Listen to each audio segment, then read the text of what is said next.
Eu acho, rapaz, que o que me aproximou da literatura foi a curiosidade.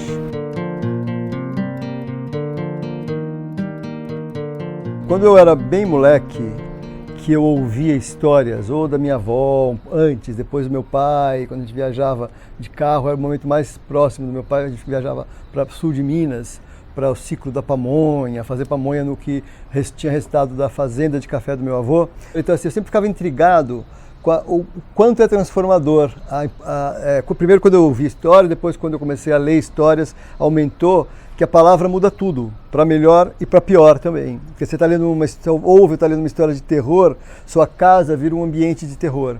Você está lendo uma história de amor, o teu universo em volta de você fica mais apaixonado. E eu, como, não sei se é DNA, signo, não sei de onde vem isso, mas eu sou muito curioso, né? Ainda hoje, eu estou com 54 anos, mas tenho uma vida tenho um olhar muito aprendiz para as coisas. A literatura é esse passaporte para o making-off do humano, sabe? Como é que o ser humano funciona, a partir do livro que você pega, do autor que você pega, você tem contato com a possibilidade de transformação, enfim, é muito bacana, acho que é isso que me aproximou da literatura.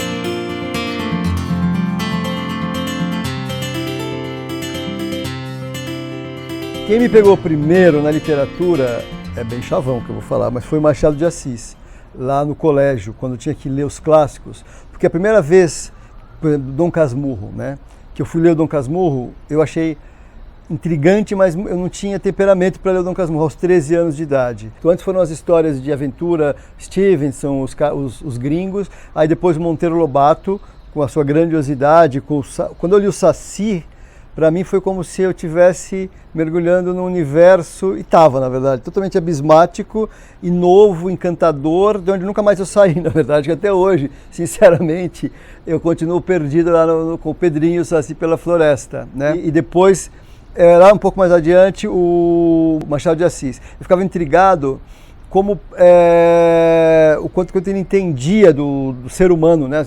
Mas eu não gostava muito eu achava a maneira que ele escreveu Dom Casmurro no começo, por exemplo, eu achava longo, aos 13 anos. Então assim, lá para o meio, para o final, que eu fui me envolvendo mais na história, mas o tempo todo, mesmo quando eu achava a narrativa dele um pouco extensiva para um garoto de 13 anos, que gostava de ler, inclusive, eu falei, pô, é intrigante, esse cara planta na gente uma semente de uma confusão que a gente não consegue também abandonar. Então, essas foram minhas primeiras referências. Quando vai ter alguma atividade, quem joga bem futebol vai ser o primeiro a ser chamado, ou seja, basquete, seja o que for, se a menina cantar bem, vai cantar, se o cara toca guitarra, vai ser o cara da banda e tal.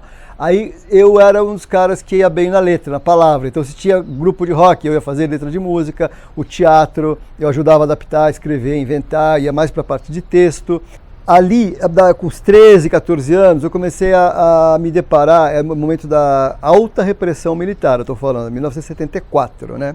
Eu adorava todo mundo, Chico Buarque, Caetano Veloso, Gilberto Gil, todos os ícones formadores né, que fazem nossa cultura, fizeram da nossa cultura grande parte do que ela é. Mas eu ficava muito intrigado, falando do meu trabalho, juntando meu trabalho agora, com uma ruiva chamada Rita Lee. Tinha o Domingo no Parque que já fazia um pouco isso, mas eu ouvia lá no rádio esse tal de rock and roll, não existia videoclipe na época. A mulher ela ligava a nossa imaginação, ela tinha uma prosa inteligente, você via a história acontecer na frente. Eu digo isso porque o Domingo no Parque é um videoclipe, se você olhar. O primeiro videoclipe sem clipe que existia foi o Domingo no Parque. E o sorvete gelou seu coração.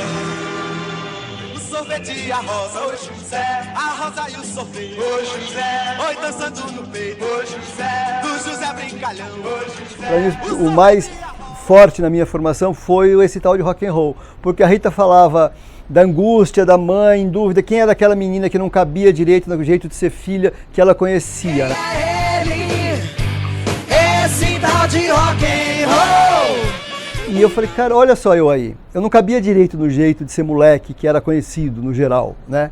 Então, para mim era uma identidade bacana e ela trazia humor muito bacana. Tanto que quando eu fui fazer o Garoto Verde, eu dediquei para a Rita Lee a coleção, porque assim, ela fazia entretenimento de altíssima qualidade.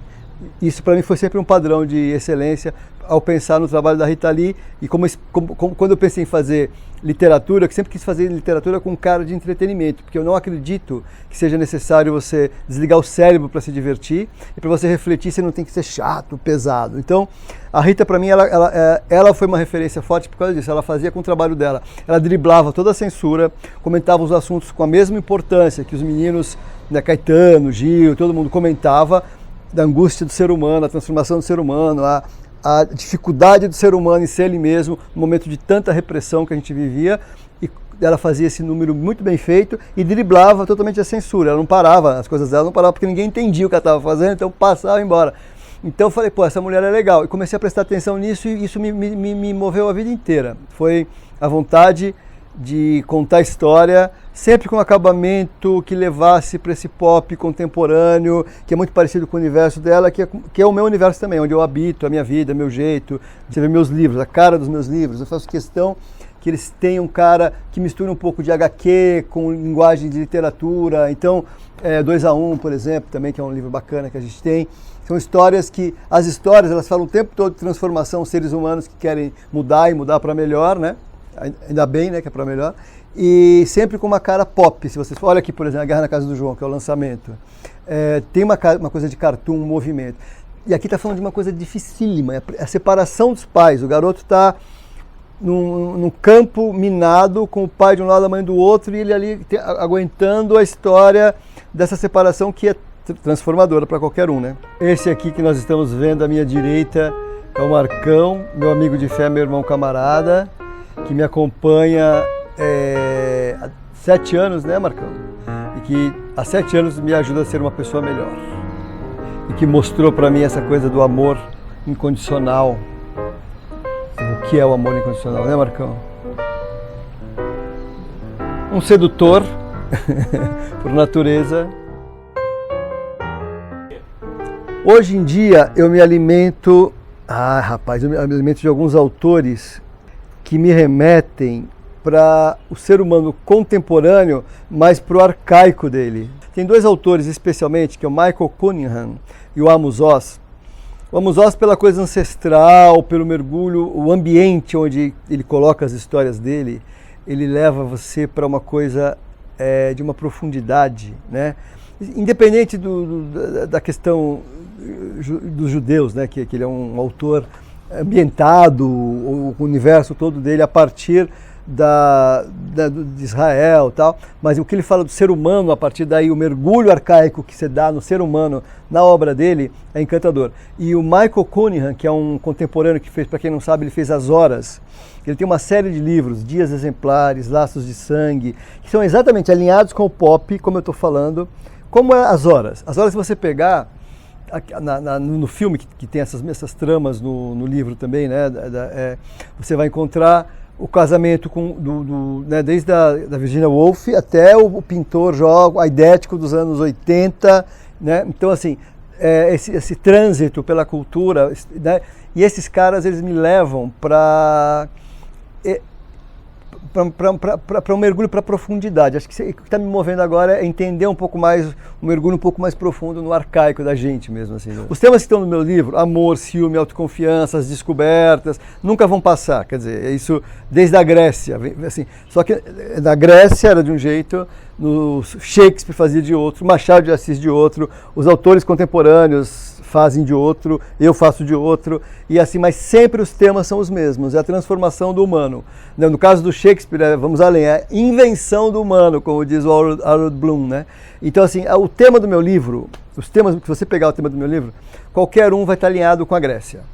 Não tem nada diferente. O meu, digamos assim, como estou falando do arcaico, né, falei ainda há pouco, mas a minha referência é sempre o grego. Lá que eu acho que foi o primeiro lugar que alguém parou para tentar moldar essa coisa, moldar o entendimento dessa coisa maluca que é o humano. Então, eu vou ali pegar nas tragédias, nas comédias, nas histórias, como aquilo funcionou, na cultura, no jeito de funcionar daquele povo maluco que vivia ali. E pode passar batido para um leitor mais desavisado. Então, por exemplo, se você vai para meu livro e vai para um clássico, digamos, e volta para o meu livro, pode ter uma leitura que não é a leitura chapada que alguém poderia fazer no primeiro momento, né? Se bem que eu acho que uma leitura é difícil de ser chapada, mas você vê mais camadas. Eu acho que qualquer livro que cair na sua mão, a qualquer momento, você vai encontrar variações de entendimento dele, entendeu?